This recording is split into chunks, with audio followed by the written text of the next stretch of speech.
显然，电话那边既然能这么讲，就表明金奥利在这个情报系统里的账号时刻处于监控之中。金奥利自己显然也想到了这一点，面色微微白了一分。这系统是他全程参与建立的，从整体架构到情报搜集皆是亲力亲为。金奥利身为人民侦察局的局长，自然拥有这个系统的最高权限。可是以他的权限，随便登录一下，查个信息，哥哥那边都能在第一时间看得到。这究竟是不信任，还是更直接的监视？苏无忌的手放在了金奥利的光洁大腿上，无声地拍了拍，以示安慰。金奥利明白他的意思，也把手放在了苏无忌的手背上。深田学乃坐在车子的后排，看着此景，眼光里并未有任何的波动。劫后余生的他当然不会被这种小事影响心情。金奥利，你在听我讲话吗？电话那边说道。深呼吸了一下，金奥利说道：是的，哥哥。我不管你为什么要查看这个名叫奥耶斯的家伙，但是你的查看记录我让人抹掉了。电话那边说道。现在我们国家有间谍，也包括人民侦察局在内，这个系统并不安全，东亚一团乱麻。这句话倒是明显出乎了金奥利的预料。哥哥这句话明显是关心，虽然这关心是建立在监视的基础之上，但总归不让人心里那么别扭和难受了。注意安全。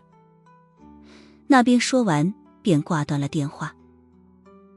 苏无忌笑了笑：你这个哥哥很懂得 PUA 啊。金奥利摇了摇头：这个国家有很多不安定的因素，尤其是这2年蠢蠢欲动的人越来越多。你的那位哥哥听起来是在提醒你。苏无忌说道。但他最后那2句话应该是对我说的。金奥利一下子便想明白了，他轻轻地吸了一口气。帝王心思最难猜，但他对你应该是充满感谢的。似乎在彼此之间有了更亲近的关系之后，金奥利刻意不再对苏无忌使用敬称，也不知道这其中有没有一分小心思在。随后苏无忌看了看后视镜，问道：学乃，你为什么会被杜卡罗控制？深田学乃说道：杜卡罗组织在华夏接连受挫之后，转而把手伸进了东洋，为此警视厅和军方成立了联合行动组，决定用诱饵把他们引出来。苏无忌算是听明白了。所以你就成了诱饵？你不是被你父亲调去纪律部门了吗？深田学乃说道：作为深田上将的女儿，遇到这种事情理当冲在第一线。苏无忌摇了摇头。深田学乃这性子和岳冰凌真的很相似，两人才像是真正的跨国姐妹。他似乎是想到了什么关键的点，皱了皱眉，沉默了10几秒，才继续问道：是你得知行动组要成立，主动要求加入，还是他们找到你，想要请你来当这个诱饵？他们找到的我是军人，没有拒绝的理由。深田学乃也觉察到了苏无忌的问话里好像有着潜台词，迟疑了一下，才问道：谁找谁？这区别很大吗？苏无忌并未正面回答，他笑了笑：这行动组用的什么理由？他们说你太漂亮了，适合当诱饵。深田学乃点点头：是这样的。苏无忌倒是非常赞同这一点，毕竟从整个东洋的防卫队来说，应该找不到比深田学乃更漂亮的女军官了。可是充当诱饵，需要找一个漂亮到这种程度的女人吗？这明显是要把她置身于无穷危险之中啊。苏无忌又问道。你老爸知道这事儿吗？深田雪乃说道。这是公事，我不需要向深。田上将汇报，他平时需要博弈的事情太多，也不会关注到这种级别的联合行动组。苏无忌摇了摇头。你们的父女关系也是挺奇葩啊。说着，他看了一眼金奥利，后者自嘲地笑了笑，把话头接了过去。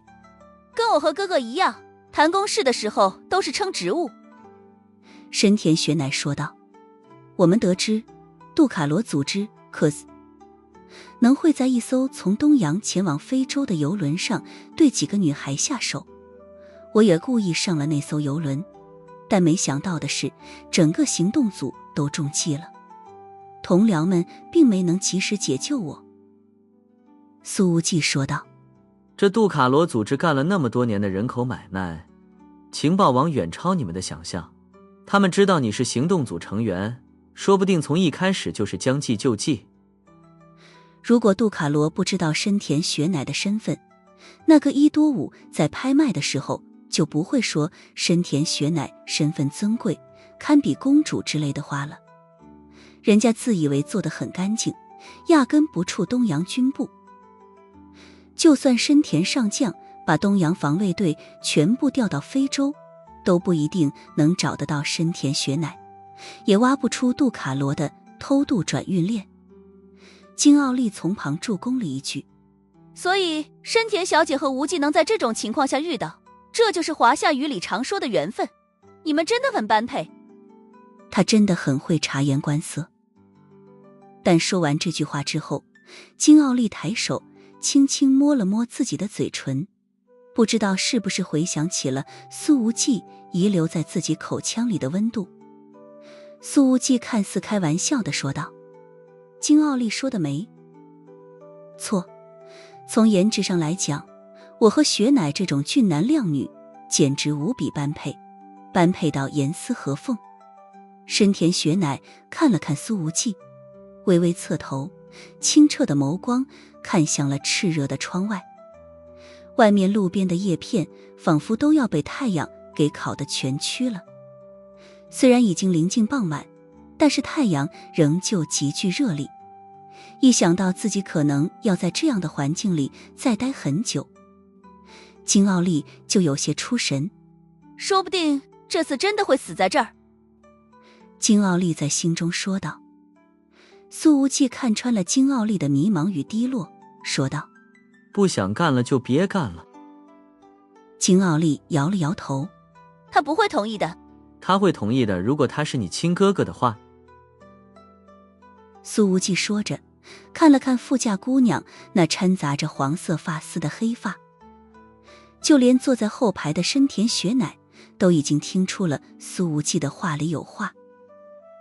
按照常理来说，他脱离了危险，应该立刻与同僚联系，但不知道是不是想要和苏无忌多单一。或而一贯原则性极强的深田雪乃竟是没有这么做。他只把这个消息告诉了自己的姐姐，让她不要担心。又开了2个小时，夜幕已经完全降临，天地之间的最后一丝光亮都被吞噬了。金奥利往主驾凑过来，看了看油量表，说道。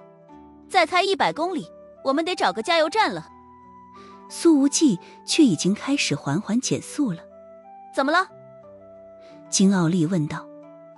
苏无忌却拿出手机打了一行字，放到了深田雪乃的眼前。手机屏幕上写的是：雪乃，你在后排把衣服脱了。说着，他把中间的后视镜掰了一下，对着车厢顶部。脱衣服哦。深田雪乃对苏无忌这句话明显有些迟疑。金奥利立刻也拿出手机打字。我要一起脱吗？要是这俩人在车厢里把衣服全给脱掉的话，他还真的无法想象那画面，自己到时候又该如何自处了。你不用脱爱。苏无忌对金奥利打了一行字。你的这身衣服本来就是我给找的。深田雪乃立刻明白了苏无忌的意思。苏无忌怀疑他这身衣服有问题，随后漂亮中笑直接解开了第一颗扣子。十几秒后，一条光洁的手臂伸了过来，手上拿着一件蓝色的夏装。这夏装是连体的，上半身是轻薄衬衫，下半身则是短裤，布料还有些温热。现在的深田雪乃必然只剩下了2件贴身的衣物了。苏无忌说道：皮带也给我。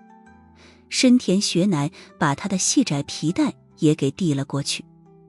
座位后排已是白光满眼，金奥利没忍住心中那一丝攀比的心思，扭头看了一眼，随后便是瞳孔微震。他自认为自己的皮肤已经非常白皙了，可是深田雪乃为什么可以雪白成这个样子？简直就是个雪娃娃。似乎色素沉积这回事儿，在深田雪乃的身上根本就不存在。就在金奥利震惊加羡慕的时候，苏无忌的手已经把深田雪乃这件衣服上的每一寸都仔细地摸了过去。其实他在来到非洲的时候，原本带着一个能够测出偷拍设备的小工具，可惜早就遗落在了钻石矿洞之中了。就在这时候，苏无忌扯掉了一枚扣子，在眼前仔细地端详了一下，递给了金奥利。后者看了看，做了个口型 GPS 定位装置。苏无忌检查完毕，不止这一颗扣子有问题，裤子外侧用来装饰的一个挂坠里还有一枚窃听器，这无疑已经说明很多问题了。深田雪乃的眸光变得凛冽了起来。苏无忌把这2样东西扔出了窗外，沉默了半分钟才说道：这一身衣服是谁给你的？深田雪乃说道：工作组准备的，并未提前告知我。可是紧接着又是一条藕臂伸了过来，上面拿着一件衣服，是上衣。无忌这一件给你检查，至于最后一件，我刚才仔细检查过了，只有1层布。深田雪乃轻声说道，这声音里并没有羞意，反而满是认真。虽然此事背后牵扯重大，但苏无忌莫名觉得车厢里的温度因深田雪乃的这句话而有所上升。金奥利又下意识地回头看了一眼，忍不住地说道：天啊，怎么这么好看，真是人如其名。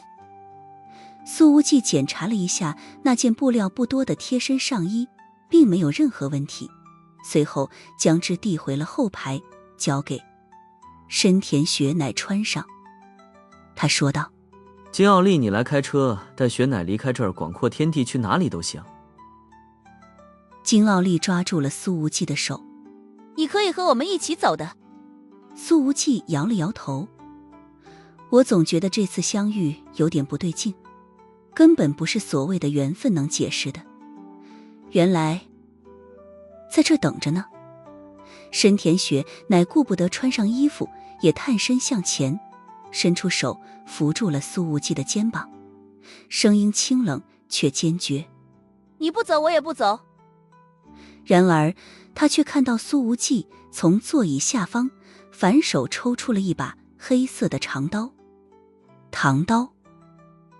苏无忌笑了一下，眼睛里的战意无限升腾。你们先走吧，其实我也在等他们。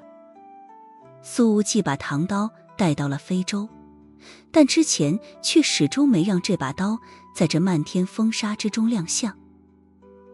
而这一次，敌人尚未出现，他就已经取出了刀。金奥利和深田雪乃都能清楚地感受到苏无忌心里的凝重感。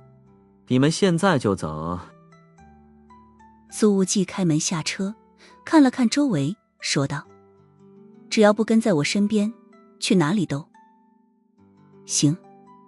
深田雪乃迅速地穿好了衣服，从车门储物格里抽出了一把枪。他说道：我的身体状态很好，可以陪你战斗。此时深田中校的表情冷冽，他已经理清楚了所有的逻辑线索。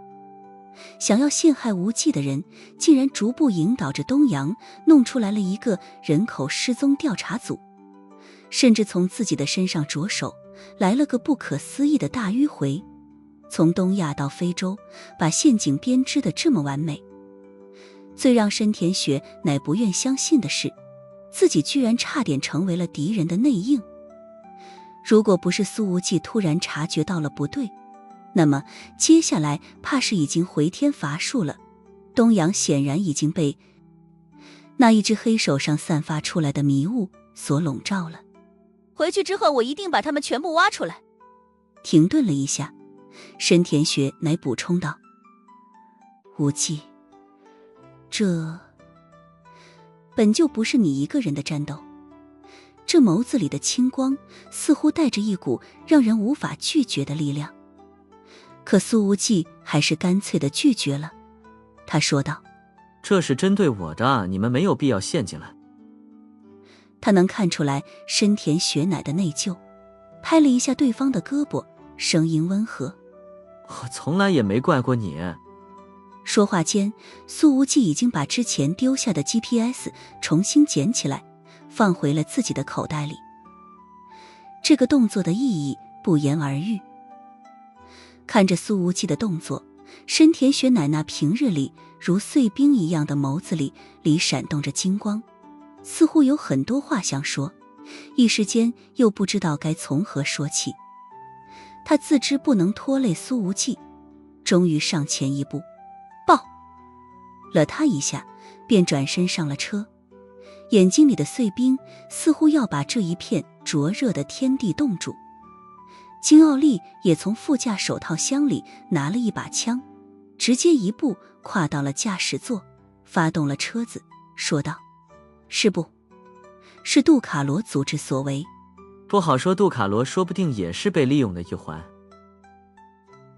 苏无忌摇了摇头，盯着越发深重的夜幕，随后说道：金奥利在这件事情上，你哥哥和北特都可以信任。金奥利认真说道：我明白。他显然也想通了其中的关窍。如果不是哥哥提前得到了消息，那么就不会有那一通关于奥耶斯的电话了。能够在那个位置上坐稳的，有一个是简单之辈吗？而就在这个时候，在后方视线的尽头，忽然出现了几线灯光。虽然距离还很远，但是这灯光却让人感觉到了杀气腾腾。随着引擎声越来越响，他们都已经看清楚了，有2台车子正在迅速逼近。远光灯晃的人睁不开眼睛。来了，立刻走。苏无忌沉声说道。好。金奥利直接踩下油门，轮胎暴躁地刨着地面，激起一路滚滚烟尘。砰！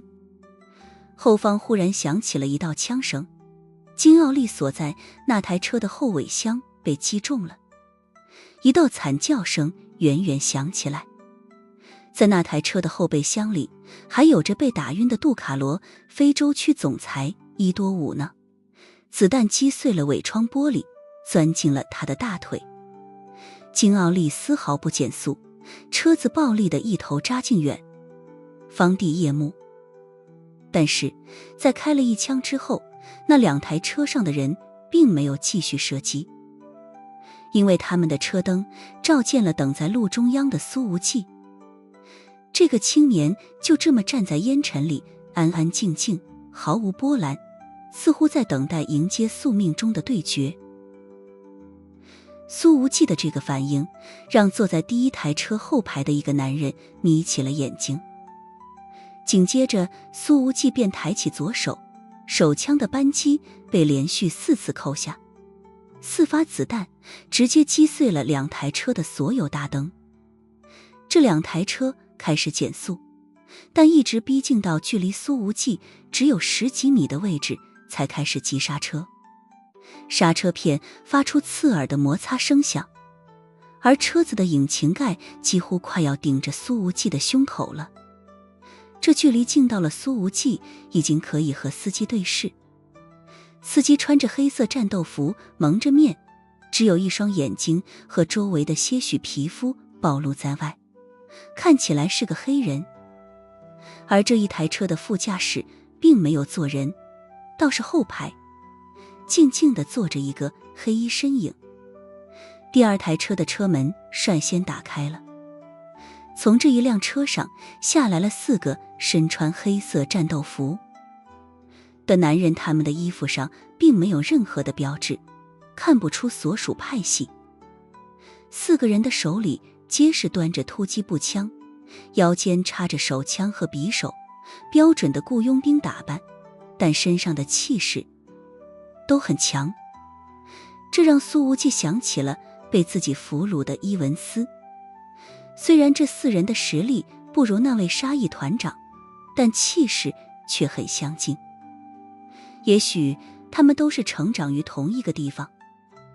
紧接着，第一台车驾驶座的车门也打开了，司机先下了车，随后快步跑到了右后车门的位置，恭恭敬敬地拉开了车门。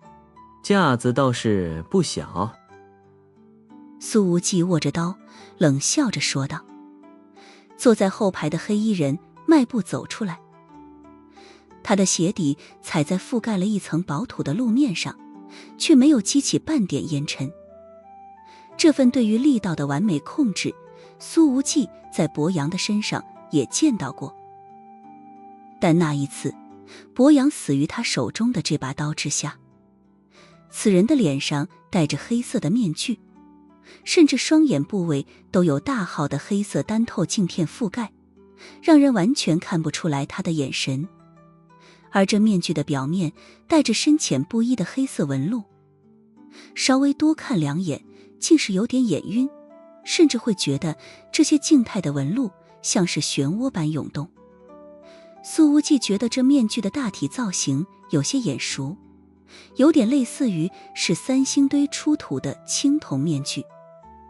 此刻月色竟是开始渐渐明亮起来，星星也陆续出现，先前那种浓郁到化不开的夜色竟是被缓缓驱散。能找到传说中的影子，真不是一件容易的事情。这个黑衣人开口说道。但你本该一直藏在黑夜里。这声音沙哑，简直像是拉锯一般，8成声带受过严重损伤。费了那么大的劲儿，好不容易跟踪到了这里，还不做个自我介绍？苏无忌语气微潮地说道。对面的黑衣人身材高大，和博洋有几分类似，而他给苏无忌所带来的危险感觉，则是有过之而无不及。影子，如果你暂停追查这件事，我或许会放你活着离开非洲大陆。这黑衣人说道。苏无忌说道。追查哪件事？这黑衣人说道。禁锢黑渊，那是你不能触碰的存在。苏无忌攥了攥拳头，此刻的他丝毫不惧怕，反而有些激动。追查了那么久，终于把禁锢黑渊的人给引出来了。他冷冷说道。你们搞掉了华夏的专机，难道不给我们一个交代？黑衣人摇了摇头。那不是我能管的事情。苏无忌呵呵冷笑。那你来干什么？黑衣人说道。来拦住你。苏无忌。为什么要拦住我？黑衣人的声音里听不出什么情绪。终止调查，让这一切就此结束。苏无忌说道。如果我说不呢？你很不错，看穿了我们在非洲为你布下的局。黑衣人说道。但看穿并不等于真正破局，希望你能明白这一点。顿了顿，他的语气里终于有了情绪。每一个自开始透出了强烈的自信和压力。最关键的是，禁锢黑渊要杀的人必须要死。说着，他身上的气势开始缓缓升腾起来。随着他的气势一起上升的，还有周遭的烟尘。空气已经开始变得凝重，似乎自由吹拂的夜风都快要吹不进这一片区域了。苏无忌眯了眯眼睛：“你到底是不是禁锢黑渊的人？”黑衣人说道：“禁锢黑渊，裁决庭第7禁卫，贝里斯。”听起来不太行啊，前面还有6个比你厉害的。我在游侠神殿的5大天王里还排老2的。苏无忌冷笑着，默默地记下了这个名字和职位。他知道自己真的正在一步步接近着真相。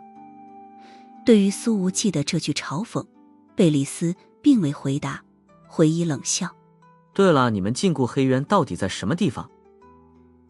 苏无忌挑了挑眉毛，说道：“要不你把我抓回去，让我去参观参观。”贝里斯轻轻摇了摇头，语调中甚至开始带上了傲气：“就像呼吸的空气一样，禁锢黑渊无处不在。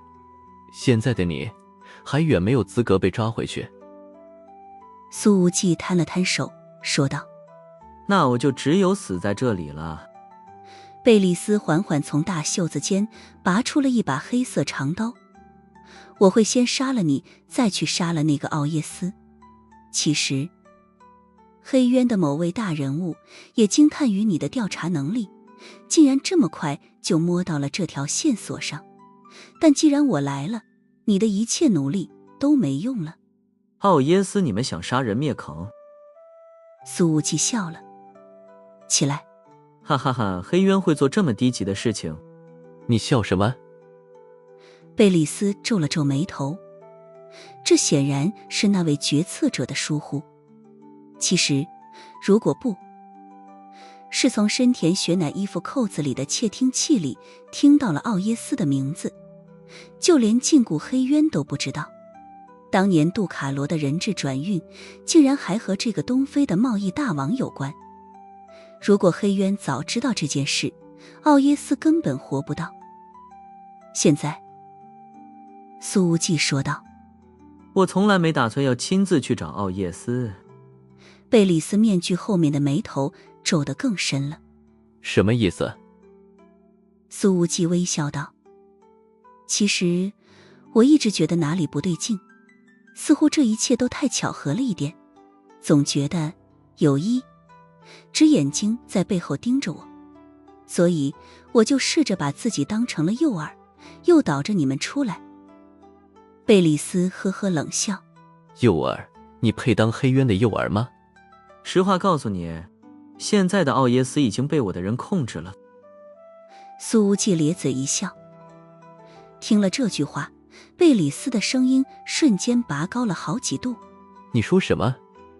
苏无忌嘲讽地说道：“别忘了我是烈焰大队的大队长，我把2支战斗分队一直留在普勒尼亚的境内，为的就是提防你们这帮阴沟里的臭虫。”听着苏无忌的话，看着对方嘲讽的面色，贝里斯终于失控骂道：“混蛋！”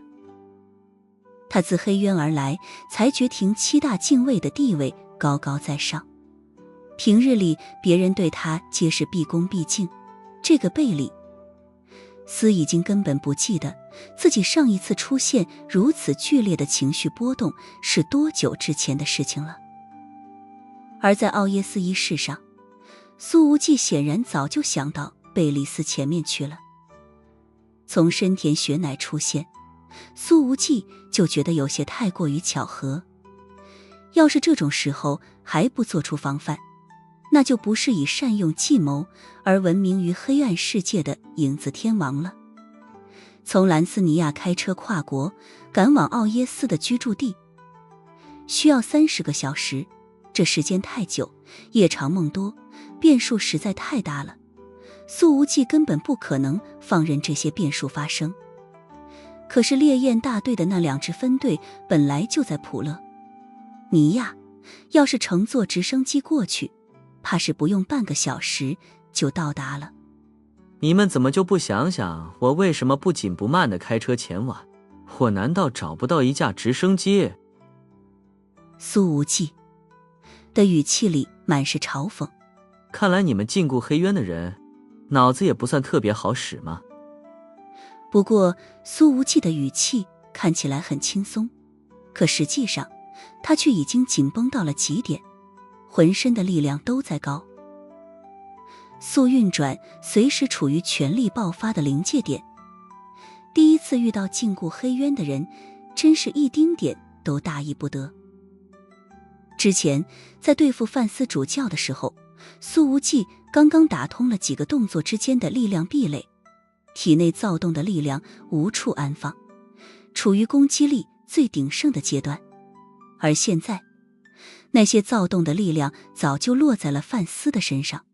现在，面对这个什么裁决庭的第7禁卫，才是检验苏无忌突破之后实力如何的真正时刻。我还从来没遇到过敢戏弄黑渊裁决庭的人，你还是第一个。你很好，真的很不错。贝里斯明显觉得自己受到了侮辱，每一句话皆是在咬牙切齿。我会让你知道，裁决庭的神圣是不容玷污的。说着，他的衣袍无风自鼓，烈烈的杀气已经从他的身上暴涌而出。苏无忌像是想到了什么，嘲讽表情忽然间消失不见，语气也是骤然转冷，说道：如果我没猜错的话，游侠神殿那一支20人的小队也是死于你们之手吧？他们每一个人都是被我的手下打爆了脑袋。贝里斯说着，指了指从第2台车上下来的那4个雇佣兵打扮的人。为什么？苏无忌眯了眯眼睛，自问自答：为的就是牵制住游侠神殿，不让我的那些朋友们增援我。你说的没错，贝里斯说道。整个游侠神殿的所有天王都已经被牵着鼻子跑，根本不可能来找你了。苏无忌的眼睛里满是寒芒。我保证做出这个决定的人，一定会死得和你一样惨。说话间，他缓缓地拔出了唐刀，那寒芒绽放的刀身映着天上的月光，清凉又致命。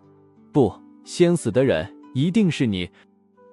贝里斯说完，扭头对自己的带来的手下说道：把他的人头交给我。那名身穿战斗服的黑人司机率先扑了过去，他的双手各握着一把匕首，交错斩向苏无忌的咽喉。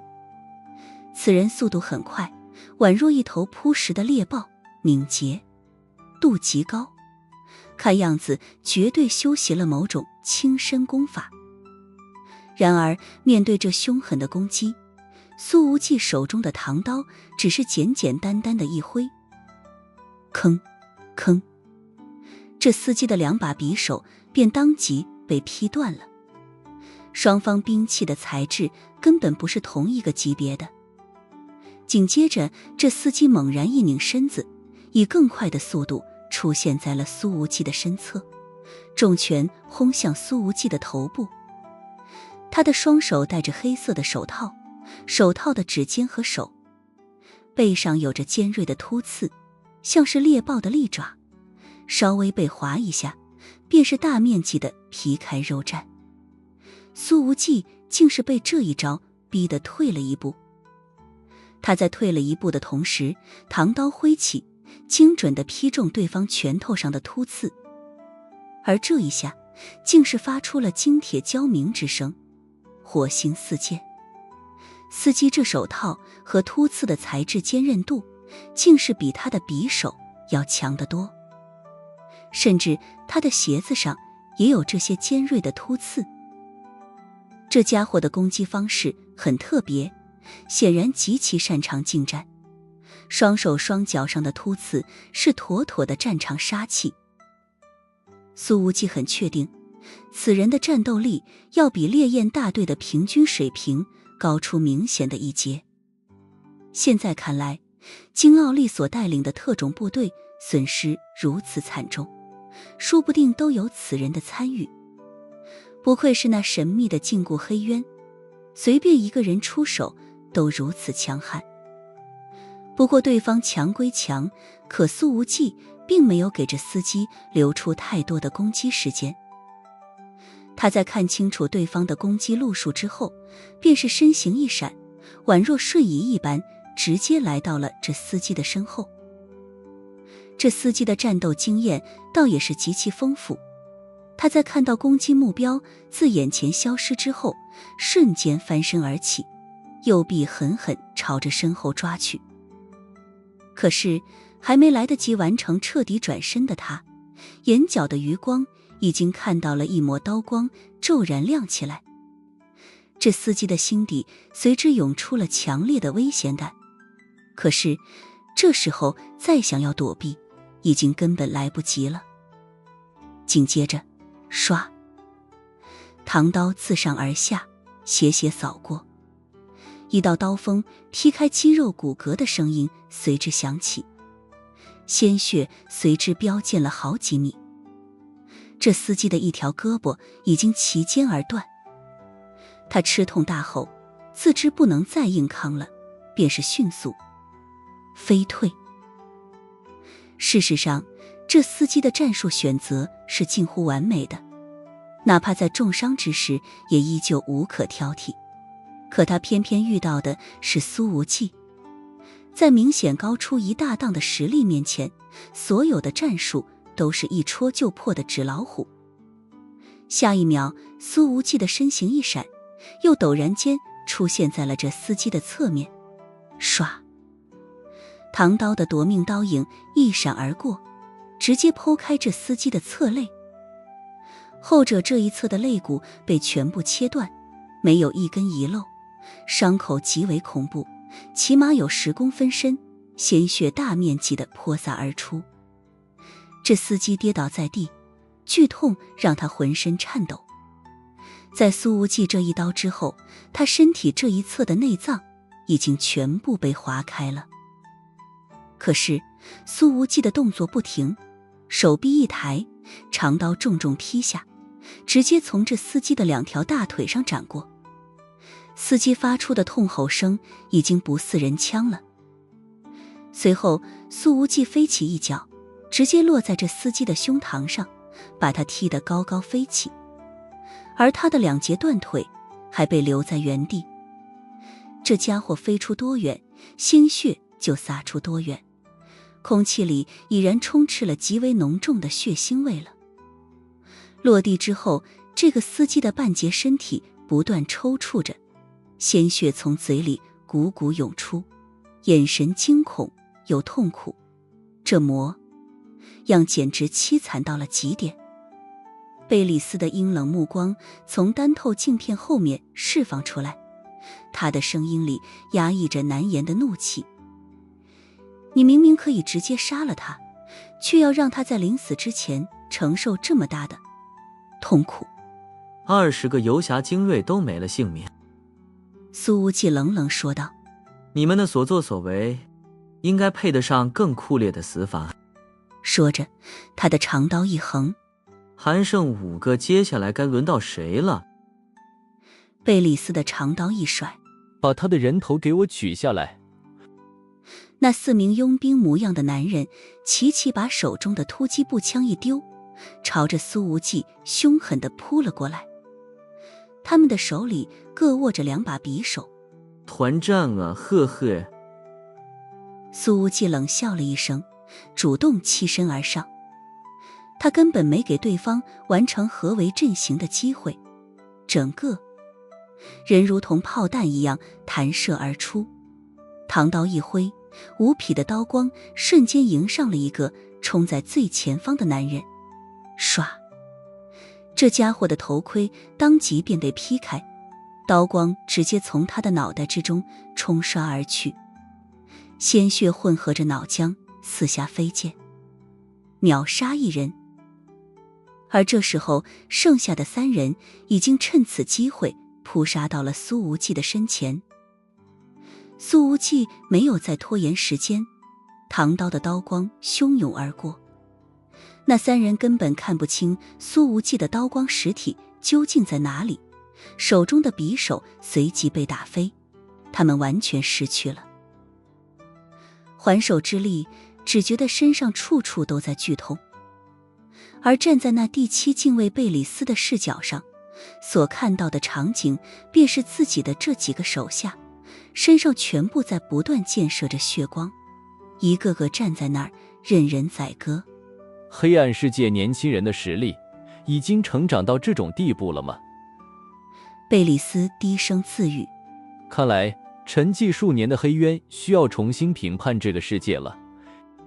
半分钟过后，苏无忌的唐刀一甩，上面的所有血迹立刻被甩干净，整个刀身变得一尘不染。而他身侧的这3名敌人纷纷软绵绵地倒下，好像已经没有了骨骼的支撑。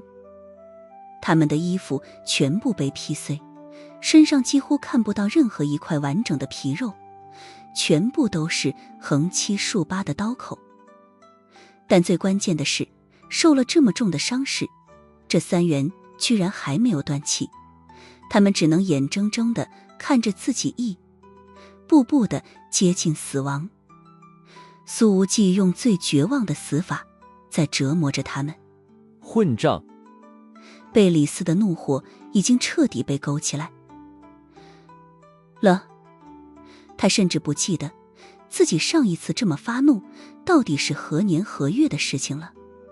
大袖一展，贝里斯的身形如同俯冲猎食的秃鹫，骤然朝着前方扑去。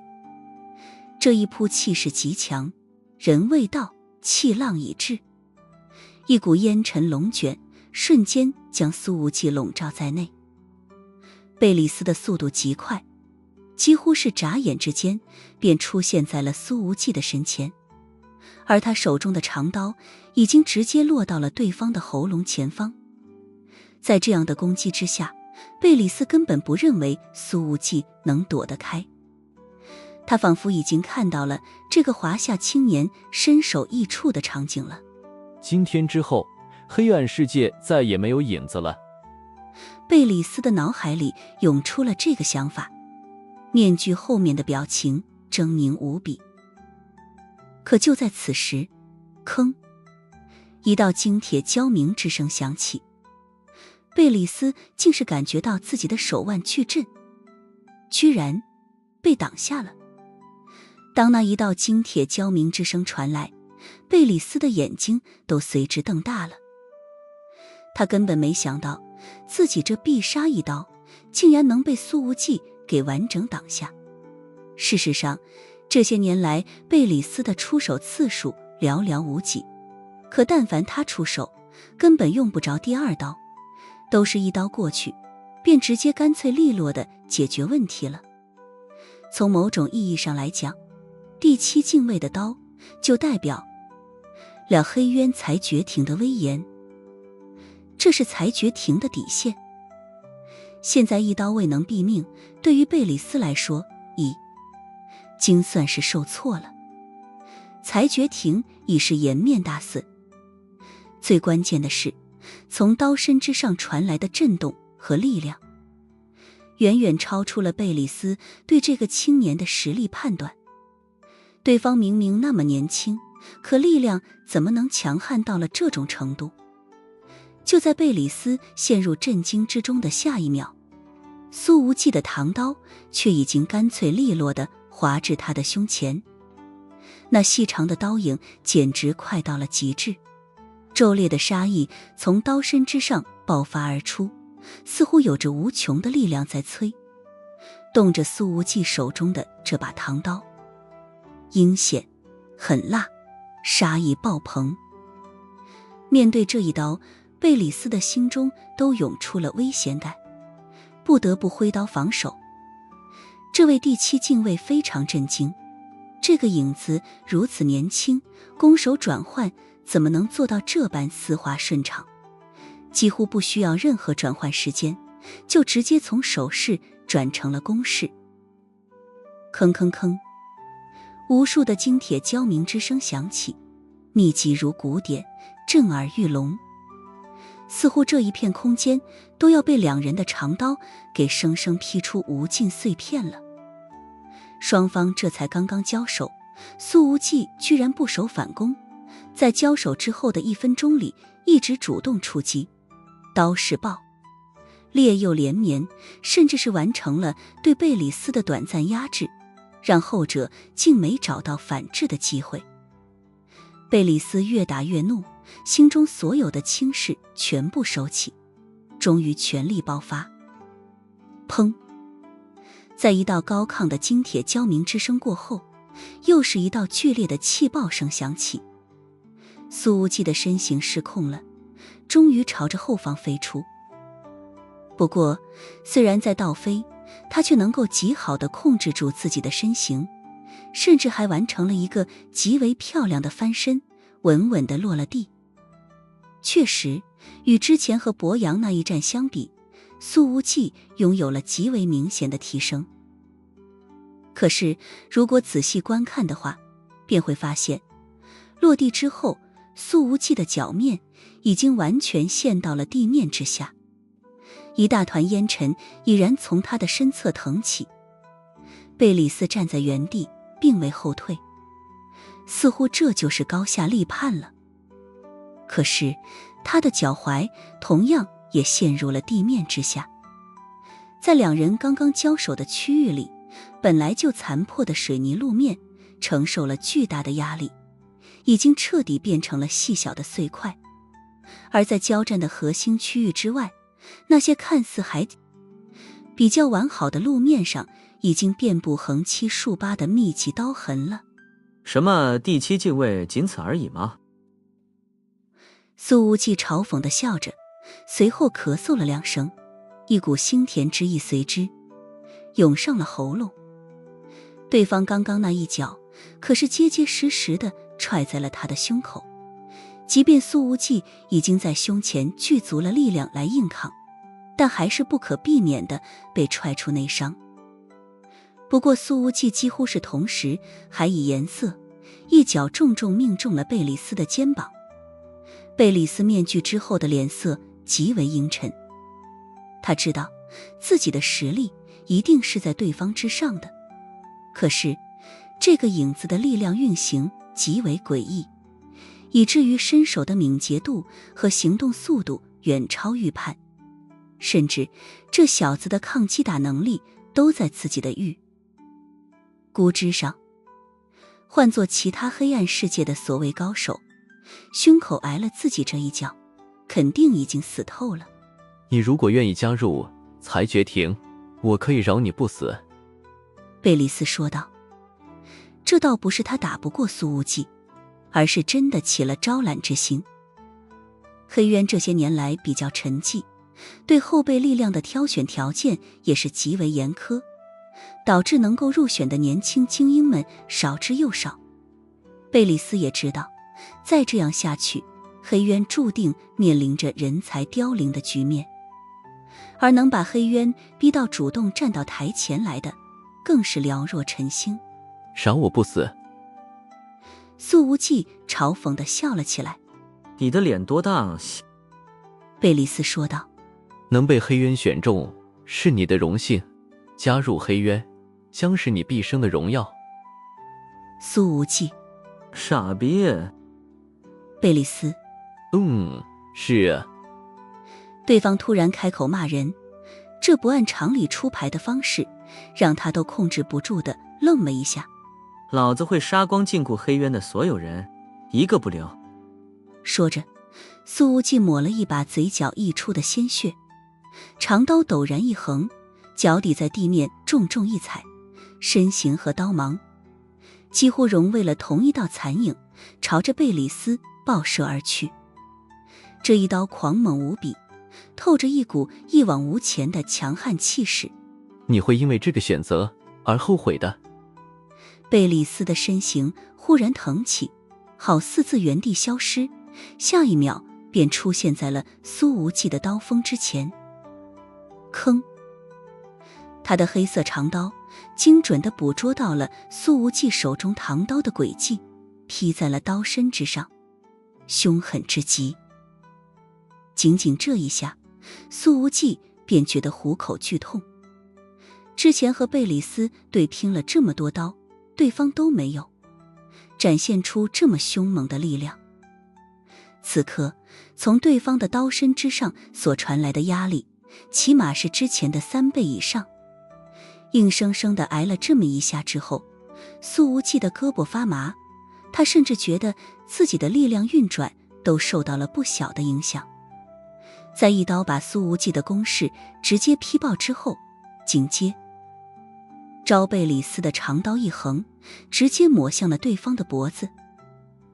而苏无忌的唐刀似乎已经来不及收回阻挡了，可是贝里斯的心底却赫然涌出了一股危险感，尤其是小腹间已是被一股突如其来的寒气所笼罩。低头一看，苏无忌的刀锋已经抵达了他的衣服前面了。如果贝里斯继续进攻，长刀的确是可以划开苏无忌的咽喉，可是他自己的小腹也会被对方的唐刀所穿透。这小子真是狠，竟然要用他的性命换自己的重伤。然而贝里斯并不愿意看到自己重伤，在他的刀锋即将划破苏无忌脖颈肌肤的时候，终于骤然收手，身形暴退20米。当贝里斯站定之后，赫然发现自己腹部位质地黑袍已经被苏无忌的刀锋破开了一道大口子。要是退得稍晚一点，他的身体就要被对方的刀锋直接洞穿了。竟敢以命换命，无论实力还是胆气，在年轻一代里，你都是佼佼者了。贝里斯忍不住地说道。和苏无忌交手之后，对方屡屡给他造成困境，似乎已经让这位第7禁卫明显冷静了许多，之前的怒气似乎都不见了。他虽然对外面的世界并不算太了解，但却知道和黑渊最近招揽的那些年轻精英相比，苏无忌绝对可以排到前列。苏无忌冷笑，我需要你的夸奖。嘴挺硬的，可事实上他的脖颈现在还残留着夺命的凉气，那是贝里斯刚刚那一刀所造成的。对方的刀法和攻击力确实要明显在他之上，刚刚那一刀苏无忌根本来不及防守，只能选择赌一把，赌贝里斯不愿意两败俱伤。还好他赌赢了。贝里斯说道，最近有一个年轻女孩加入，了才绝庭，很漂亮，很优秀。如果你愿意加入黑渊，我可以做主，让她当你的女人。苏无忌呵呵一笑，胸够大美。不清楚。贝里斯愣了一下，才听出了这是调侃，他眼睛里的怒意立刻喷发出来，低吼道，找死。说罢，他的长刀一挥，一道凌厉之极的刀光落向苏无忌的身前。这一刀中所蕴含的速度与力道，竟是比之前又翻了1倍，杀意爆棚。吭！苏无忌把长刀横在身前，硬生生地挡下了这一刀。而他的双脚虽然平平贴着地面，整个人却往后滑了20米。这碎裂的路面上也出现了2道长达20米的凹槽。确实啊，你这第7禁卫还真是有点东西。站稳之后，苏无忌咧嘴一笑，牙齿都已经被全部染红了，而他那握着刀柄的双手更是虎口崩裂，鲜血长流。贝里斯也稍稍有点意外，对方就像是个打不死的小强一样，每一回合都能让他狠狠震惊一次。他清楚地知道自己刚刚那一刀究竟用出了多少力量，要是换做其他人，怕是直接连刀带人，全部变成两截。可苏无忌偏偏干脆利落地挡下来了，无论是对于战术招式的选择，还是自身的实力，都无可挑剔。贝利斯自认为在自己年轻的时候都绝对无法做到这般地步，要是让苏无忌成长起来，等他到了自己这年纪，得可怕成什么样子，是不是半个黑暗世界都得他说了算了。贝利斯低吼道，最后一次机会，为黑渊效力，或者死在这里。苏无忌用手背抹去嘴角的鲜血，道，我也给你一个机会。贝利斯，吃小安，申请喝粥，是呜。要么当我孙子，要么喊我爷爷。苏无忌笑道，你要是同意了，我今天也饶你一命，怎么样？贝利斯今天快要被这家伙气疯了，他已然怒发冲冠，脸上的肌肉气得发颤，连带着条纹面具都在抖着，吼道，影子下一刀，你必死。我等着呢，你快来呀。苏无忌说完，却直接对着身前的地面劈出了一刀。这一刀所释放出来的力量，竟然也远胜过他之前的那些刀。刀锋之上所展现出来的力量实在太强，刀芒落地之后，已经变成了粉末的地面，随之腾起了一条烟尘长龙。找死！贝利斯吼了一声，随后他的大袖一展，长刀一挥，凛冽的刀光猛然释放而出，已然胜过悬挂在夜空的月亮。这一刀是第7禁卫压箱底的东西，已经是他最强攻击力的展现了。他根本不信苏无忌还能挡得住。可就在这一刻，苏无忌忽然大吼了一声，小庞！贝利斯骤然感觉到了不妙，因为自前方的烟尘之中忽然出现了一个高大的身影。苏无忌刚刚劈向地面的那一刀，压根就是个烟幕弹，劈出了无尽烟尘，就是为了帮这个大个子隐藏身形。吭！贝利斯那夺命一刀狠狠劈在了一个加粗加长的棍子上，附着在这一刀上的力量极大，可是那高大的身影硬抗这一击，却半步不退，双脚如同在地上生了根一样。给我滚开！贝利斯怒吼了一声，正要飞踹小庞，而下一秒，苏无忌的身形忽然自这高大身影的后面出现，那黑色的唐刀犹如毒蛇吐信一般，直接捅进了贝里斯的肋间。当苏无忌的唐刀捅进贝里斯身体的那一刻，世界仿佛都静止了，感受到疼痛在身体里蔓延。贝里斯难以置信地低下头，他看了一眼插在肋间的长刀，又重新抬起头，心中被无边的怒气充满，周身的力量瞬间全部涌到了手臂。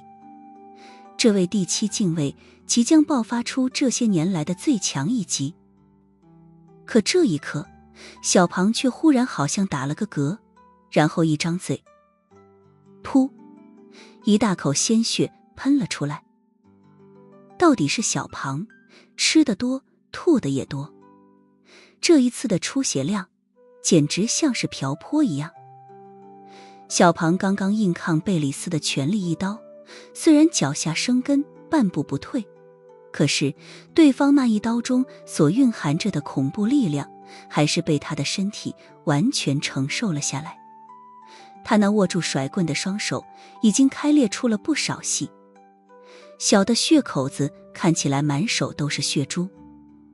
这也幸亏小庞的身体素质足够强悍，机体力量远超常人，不然要是换做其他人在这里，大概率已经被贝里斯刚刚那一刀中所蕴含着的恐怖力量给生生震死了。当然，小庞要不是被震出来内伤，刚刚肯定就已经在第一时间反击了。温热黏腻的鲜血喷得贝里斯整张面具都是。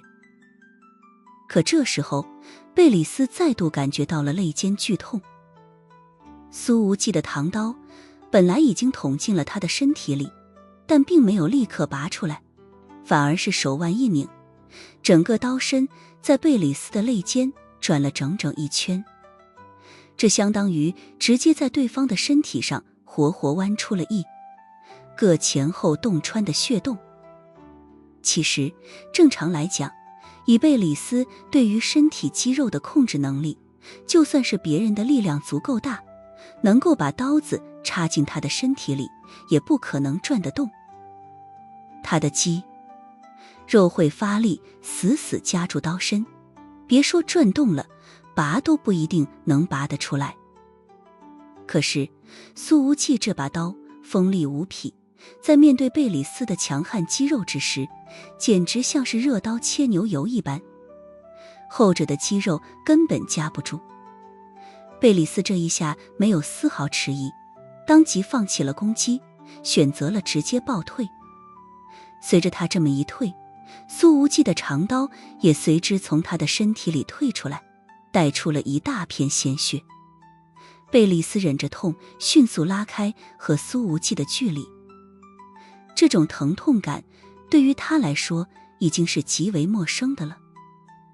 然而苏无忌却没打算放过他，那唐刀的刀光如影随形地追了过去。小庞灌药。他追击的时候还不忘吼道。小庞从口袋里掏出了2个类似于试管模样的金属瓶子，打开之后把2个细窄的瓶口同时插进了自己的嘴里，猛然一吸，2个瓶子秒空。而这时候贝里斯却已经生出了退意，他许久未曾受伤，更是不记得有多久没有和人拼过命了。苏无忌的长刀太过于锋利，已然让贝里斯对这把刀有了忌惮之心，而自己的失血量并不少，就算是不会再挨上一刀，又能保持多久的战斗力？给老子留下什么第7禁卫，怎么能垃圾到这种程度，脸都不要了？苏无忌喊着，锋利无匹的刀光朝着贝里斯暴涌而来。该死！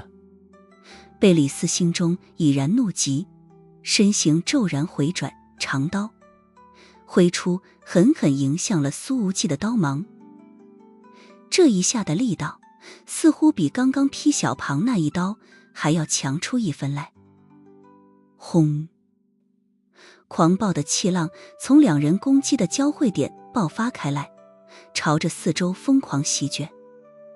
随后一个身形瞬间飞出了这交战区域，重重地摔落在地，高速翻滚了10几个跟头才停了下来。正是苏无忌。贝里斯这一击所蕴含的力道实在是太过于强悍，让苏无忌在全力爆发之下都没能扛得住。也幸亏老妈这把唐刀的质量极好，不然的话他可能已经被腰斩了。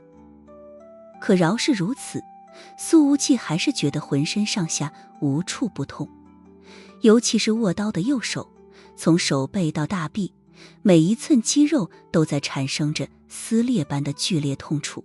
这老东西真他妈的厉害，苏无忌说着，想要撑起身子，可是却控制不住地吐出了一大口鲜血，随后手臂一软，继续躺回了地上。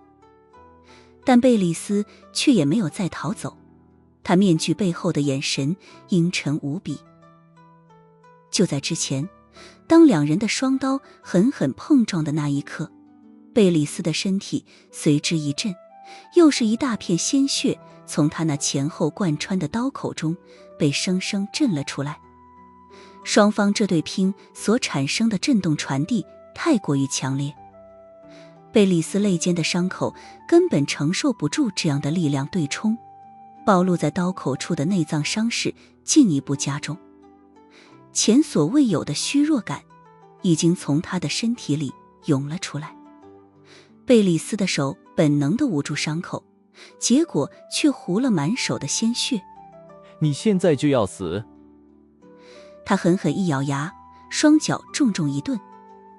随着这个动作，狂猛的气浪在贝里斯的脚底下炸开，他整个人直接爆射到了苏无忌的身前。虽然他的速度看起来仍旧很快，但相比较之前那近乎于瞬移的速度来说，已经明显慢上很多了。而此时的苏无忌甚至还没能从地上爬起来呢。此刻又是一道高大的身形拦在了苏无忌的前面。小庞，他的甩棍再次精准地挡下了贝里斯的刀锋。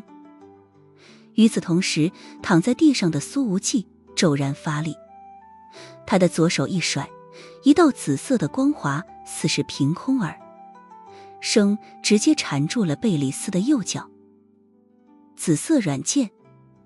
从这左手所甩出的力道来看，苏无忌的这只手明显还拥有很强的战斗力，怎么可能在爬起来的过程里撑不住自己的身体，直接摔倒在地上？这家伙刚刚绝对是在演。贝里斯意识到这一点，但已经晚了。随着苏无忌的左手猛然一抽，紫色软剑直接从贝里斯的脚踝撸到了膝盖。这一眨眼的功夫，他小腿骨上的皮肉已经尽数被踢光了，只剩下了一根血淋淋的小腿骨。贝里斯发出了一道不似人腔的惨叫。他第一时间想要撤走，可是苏无忌再度一拉紫色软剑，刺了。这一下，他膝盖骨的连接处直接被剑锋生生割开了，膝盖以下和身体直接分了家。贝里斯完全失去了平衡，仰着脸向后栽倒。可是这时候，小庞的右手高高举起，那又粗又长的甩棍直接狠狠砸在了他的面具上。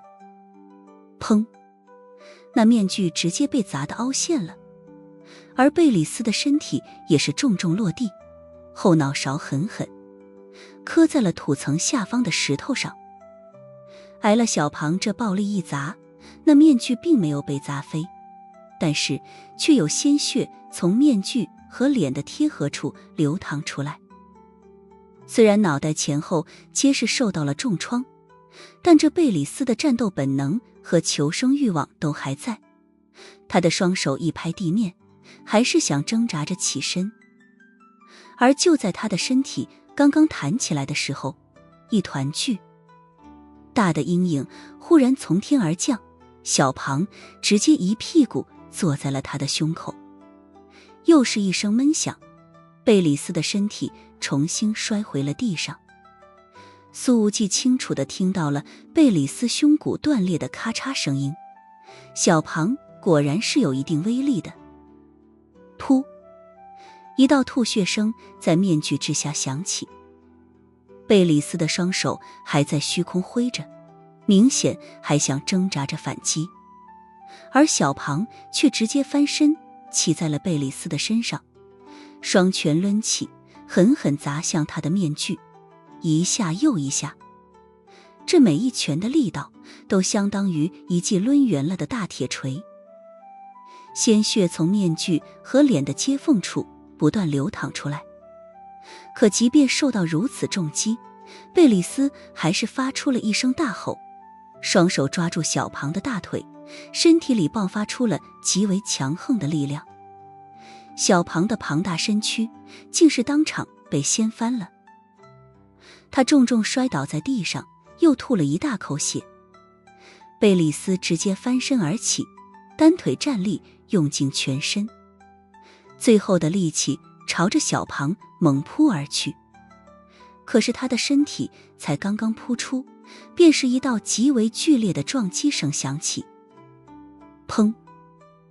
苏无忌斜刺里杀出，把贝里斯直接撞出了20几米。两人在地上一路翻滚，这不计后果的狠狠一撞，让苏无忌也喷了血。他的唐刀和紫色软剑都不知道摔到哪里去了。可是翻滚的身形才刚刚止住，苏无忌便直接压在了贝里斯的身上，死死掐住了对方的脖子。从贝里斯的身上仍旧传来了不小的反抗力，量弹已经明显比之前要弱很多了。可是苏无忌这时候也快要彻底透支了，他死死掐住贝里斯的脖子不放手，同时抬起脚狠狠踩在了对方的断膝处，后者顿时疼得浑身颤抖，反抗的力量瞬间弱了一些。苏无忌的手和脚仍旧保持着这个动作，2分钟过去了，贝里斯挣扎的动作越来越小了。不过这时候苏无忌的手也几乎要脱力了。老板，灌药。小庞爬了过来，把一只金属试管直接深深捅到了苏无忌的喉咙里。小庞用力过猛，这一下捅得实在太深了，让苏无忌直翻白眼。可饶是如此，他仍旧掐着脖子不松手。随着碧康的能量补剂灌进肚子里，苏无忌终于短暂地恢复了些许力量，手指还在持续加力。贝里斯终于不反抗了，他的身体已经开始不受控制的抽搐，鲜血混合着白沫已经从面具下面汩汩流出。终于又过了足足5分钟，这贝里斯才彻底不动弹了。他的喉咙已经被苏无忌给活活掐碎了，连坚硬的颈椎都生生地攥变形了。这货真他妈的难杀啊！苏无忌翻身倒在地上，气喘吁吁。这时候他耳朵里的通讯器中传来了崔西的声音：影子，我们刚刚才得到消息，那个神秘的禁锢黑渊已经派人来到了非洲，据说是什么第7禁卫，实力强悍的要命。崔西的声音响起：老头子已经来了电话，准备找强援来帮我们。不用找强援了。苏无忌累得连说话的劲儿都没有。为什么？崔西说道：你是不是怂了？哎。苏无忌喘了一口粗气，才说道：已经弄死了，